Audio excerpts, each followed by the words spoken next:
हे संजय गांधी उद्यानाचं बोर्ड लावलं आहे. तिथून आतमध्ये गेल्यावर सदर ठिकाणी म्हातारी टाकली होती. आजी आणि नातवाच्या नात्याला काळीमा फासणारी घटना घडली आहे. गोरेगावमध्ये एका दिवट्या नातवानं कॅन्सरग्रस्त आजीला थेट कचऱ्यात फेकून दिलं. या मन सुन्न करणाऱ्या घटनेनं हळहळ व्यक्त केली जाते.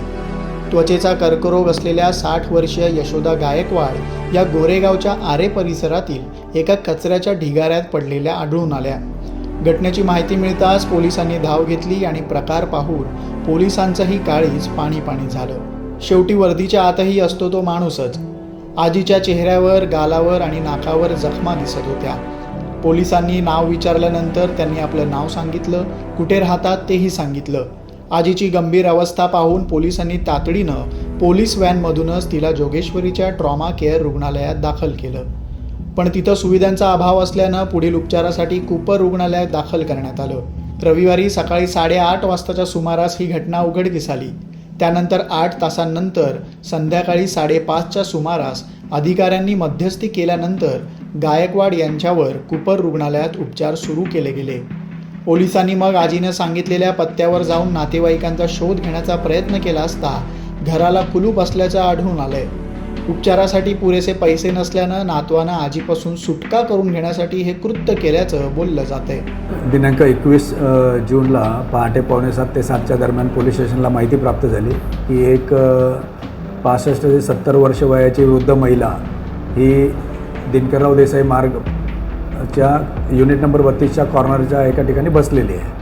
त्याप्रमाणे पोलीस अंमलदार सदर घटनास्थळी पाठवले. ते नमूद महिलेला चेहऱ्यावर म्हणजे इथे असं मोठं गँग्रीनची मोठी जखम आहे आणि तिला वैद्यकीय मदतीची आवश्यकता असल्याने असं वाटल्याने आपण तिला लगेच तातडीने पोलिसांना पाठवून ट्रॉमा केअरला हॉस्पिटलला नेलं. ट्रॉमा केअरला तिथे सुविधा नसल्याकारणाने तिला कूपर रुग्णालयात नेण्यात आलं. कूपर रुग्णालयात तिला संध्याकाळी तिथे त्यांनी दाखल करून घेतलं. त्या नमूद महिलेला बोलता येत नाही आहे. ती नमूद महिला फक्त तिच्या नातवाचं नाव घेते. त्यामुळे आपल्याला कळून येत नाही आहे तिला तिथे आणून कोणी सोडलं आहे की ती चुकून तिथे आलेली आहे. त्या संदर्भात आपण माहिती घेत आहोत. तर सध्या तिचे ट्रीटमेंट कूपर रुग्णालयात सुरू आहे. परंतु तिने चौकशी दरम्यान तिच्या रिलेटिव्हचा पत्ता आपण विचारतो आहे, कुठे राहत होती त्याबाबत माहिती घेतली. परंतु तिला बोलता येत नाही. त्यामुळे तिने चुकीचे 2 ते 3 पत्ते आपल्याला सांगितले थोडक्यात. परंतु आम्ही तिथं व्हेरीफाय केलं. त्या पत्त्यावर असं तिचं कोणी नातेवाईक किंवा ती राहत असल्याचं काही आपल्याला माहिती मिळून आलेलं नाही आहे.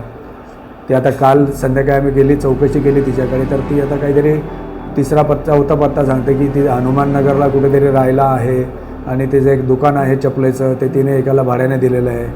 तर आम्ही आता अंमलदार पाठवले आहेत. हनुमाननगरला कुठे तिचं वास्तव्य असेल तर तिचे नातेवाईक पण मिळून येतील आम्हाला. त्या पद्धतीने चौकशी चालू आहे. खरं तर आजी आजोबांसाठी त्यांची नातवंड सर्व काही असतात.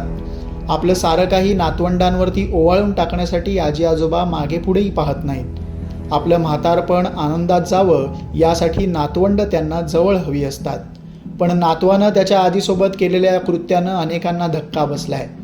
उपचार करता आले नाहीत म्हणून काय झालं? अशा काळात आपल्या नातवंडांची साथ हेच खरे रुग्णांसाठी उपचार ठरतात. जगण्याची इच्छा प्रबळ करतं ते घरच्यांची साथच. आणि अगदीच शेवटच्या क्षणी एखाद्या वृद्ध जीवाला काय हवं असतं तर फक्त आनंदाचे शेवटचे 2 क्षण. ते जरी देऊ शकलो तरी ते पैशांपेक्षाही मौल्यवान ठरतात हे समजून घेणं जास्त गरजेचं आहे.